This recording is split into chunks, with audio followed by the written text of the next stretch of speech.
তো hey guys welcome back to the another video. So বন্ধুসকল লৈ এটা বিশেষ গুৰুত্বপূৰ্ণ ভিডিও। বন্ধুসকল যিসকল ছাত্ৰ ছাত্ৰীয়ে গুৱাহাটী ইউনিভাৰ্চিটিৰ আণ্ডাৰত BA BCom BHC কৰি আছে, তো সেইসকল ছাত্ৰ ছাত্ৰীৰ বাবে এই ভিডিওটো মষ্ট ইম্পৰ্টেণ্ট। আৰু বিশেষকৈ যিসকল ছাত্ৰ ছাত্ৰীয়ে আগন্তুক 6 ছেমিষ্টাৰৰ এক্সাম দিব 28 তাৰিখৰ পৰা, অৰ্থাৎ অহা 28 তাৰিখৰ পৰা যিসকল ছাত্ৰ ছাত্ৰীয়ে 6 ছেমিষ্টাৰৰ অনলাইন এক্সাম আছে, সেই অনলাইন এক্সামটো দিয়াৰ যিটো নীতি নিয়ম বা SOP সেইটো আহিছে। তো আপোনালোকে এই অনলাইন এক্সামটো কেনেকৈ দিব লাগিব বা অনলাইন এক্সামত আপোনালোকে কিমানটা পেজত এনসাৰসমূহ লিখিব লাগিব বা PDF-টো কেনেকৈ বনাব লাগিব, সম্পূৰ্ণ আপোনালোকক এই ভিডিওটোত গম পাই যাব। বা কিমান সময় থাকিব, সম্পূৰ্ণ এটো জেড আপোনালোকক অতি সহজে বুজাই দিম, যাতে আপোনালোকৰ অনলাইন পৰীক্ষাত কোনো ধৰণৰ সমস্যা নহয়।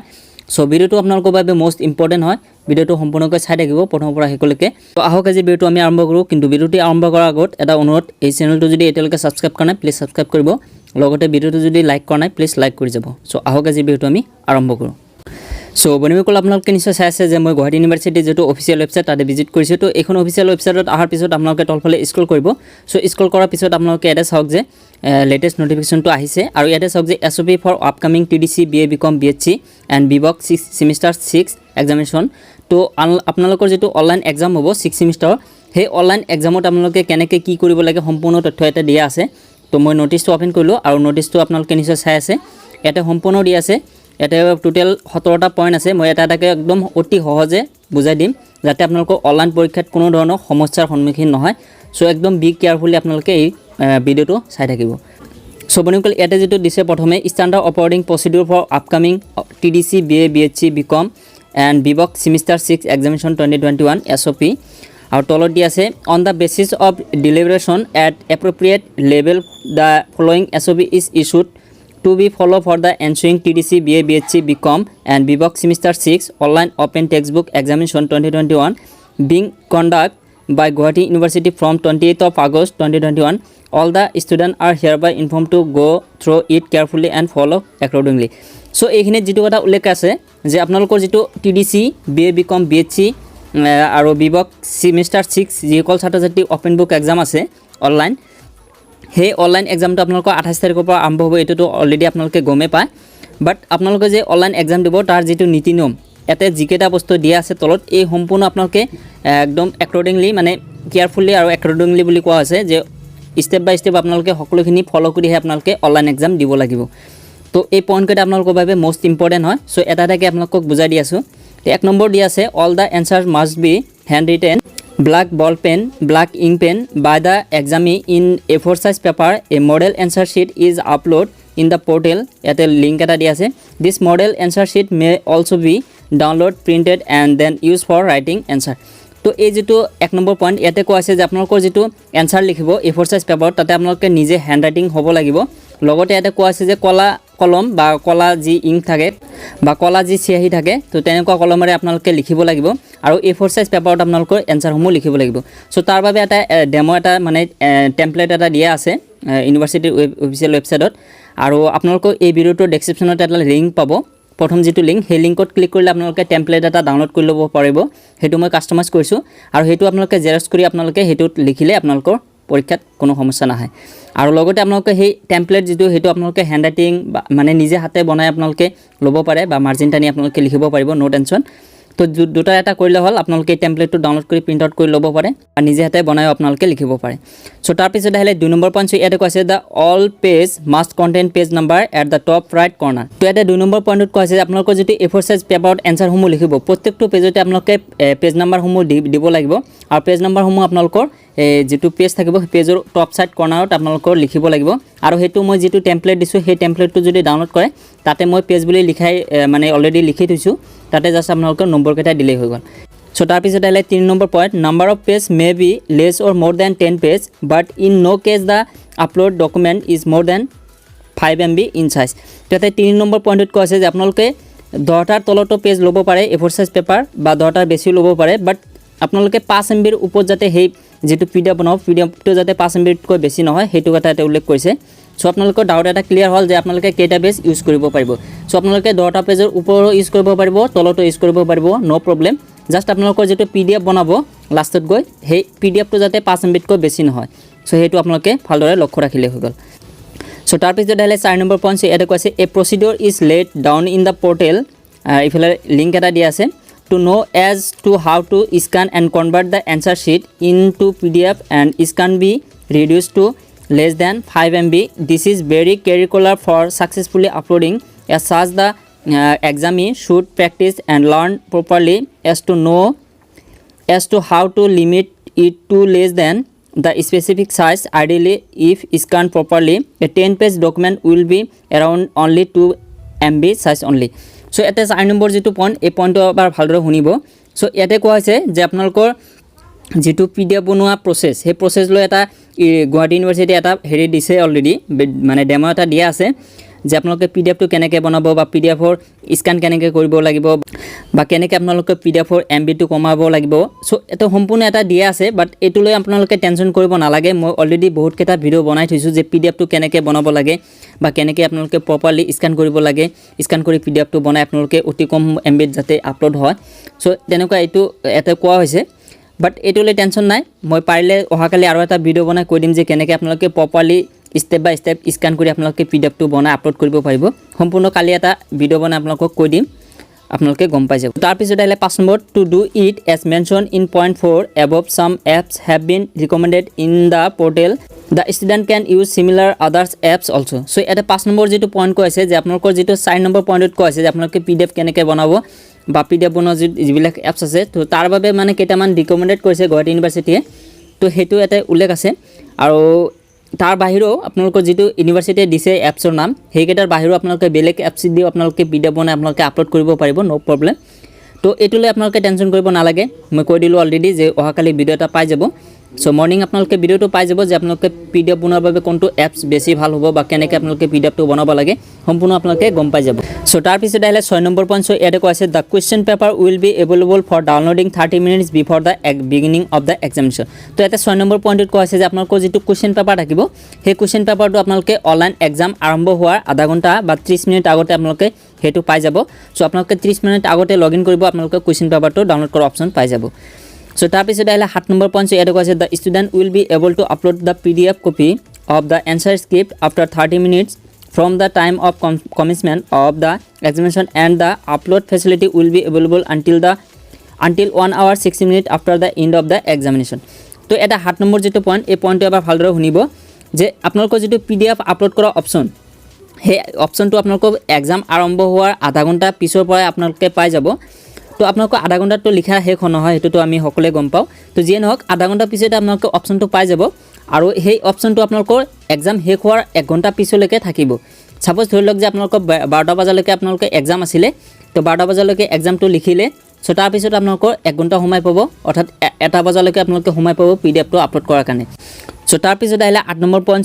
ইয়াতে কোৱা আছে once a student upload a document he she can't do it again, so make sure that। তো এই 8 নম্বৰ পইণ্টটো আপোনালোকে ভালদৰে শুনিব, এইটো এটা মোষ্ট ইম্পৰ্টেণ্ট পইণ্ট। সো ইয়াতে কোৱা আছে যে আপোনালোকৰ যিটো এনচাৰ শ্বীট বা আপোনালোকৰ যিটো পিডিএফ বনাব, সেই পিডিএফটো যদি আপোনালোকে এবাৰ আপলোড কৰে, দ্বিতীয়বাৰ কিন্তু আপোনালোকে সেইটো চান্স নাপায় যে দ্বিতীয়বাৰ আপলোড কৰিম বা দ্বিতীয়বাৰ সেইটো কাৰেকশ্যন কৰিম, সেইটো কিন্তু আপোনালোকে চান্স নাপায়।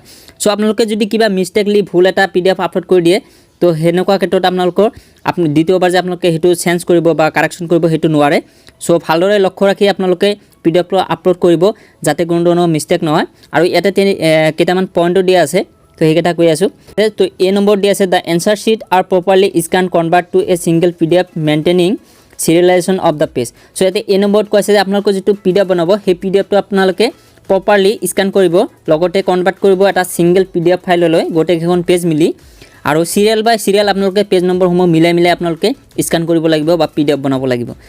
সো তাৰপিছতে আহিছে 2 নম্বৰ পইণ্ট। সো ইয়াতে কৈছে recheck the size of the document before going for uploading and make sure is does not exist 5 MB size.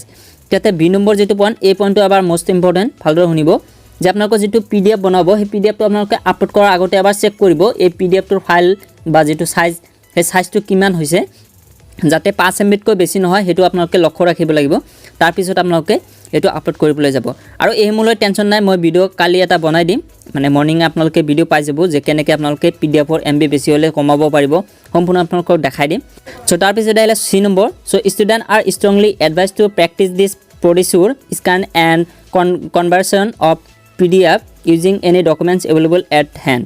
So এটা 3 নম্বৰ পইণ্টত কোৱা আছে আপোনালোকে PDF কেনেকৈ বনায় অমুক তমুক যেনেকুৱা মানে স্কেন কেনেকৈ কৰে সো এইসমূহ আপোনালোকে এতিয়াৰ পৰাই প্ৰেক্টিছ কৰক যে কেনেকৈ কি কৰিব লাগে PDF কেনেকৈ বনাব লাগে বা কেনেকৈ স্কেন কৰিব লাগে সো এইসমূহ কথা এটা উল্লেখ কৰিছে তো এইটোলৈ টেনশ্যন নাই মই PDF ৰ ওপৰত অলৰেডি ভিডিঅ' বনাইছোঁ কালিও এটা ভিডিঅ' দিম বাৰে বাৰে কৈ আছোঁ তো যিয়ে নহওক টেনশ্যন কৰিব নালাগে তাৰপিছত আহিলে 9 number point in order to take the examination the student will be required to log in in to the examination portal to log in the student are need to give correct registration number mobile number and date of birth তো ইয়াতে 9 number যেটো point এই 9 number পইণ্টটো আপোনালোকে ভালদৰে শুনিব যে আপোনালোকে যেটো অনলাইন এক্সাম দিব সেই অনলাইন এক্সামত লগ ইন কৰাৰ কাৰণে আপোনালোকে এক্সাম পৰ্টেলত যাব লাগিব তাৰ পিছত গৈ আপোনালোকে ৰেজিষ্ট্ৰেচন নম্বৰ তাৰ পিছত মোবাইল নম্বৰ তাৰ পিছত ডেট অফ বাৰ্থ দি আপোনালোকে লগ ইন কৰিব লাগিব তো এইকেইটাতো অলৰেডি আপোনালোকে বহুতে গমে পায় ম্যাক্সিমামে গম পায় তো যিয়ে নহওক আপোনালোকে লগ ইন প্ৰচেছটো আপোনালোকে সকলোৱে গম পায় ৰেজিষ্ট্ৰেচন নম্বৰ লাগিব মোবাইল নম্বৰ লাগিব আৰু ডেট অফ বাৰ্থ তো এই তিনিটা বস্তু দি লগ ইন কৰিলে হৈ গ'ল তাৰপিছত আহিলে 10 নম্বৰ পইণ্ট ইয়াতে কৈছে সিন্স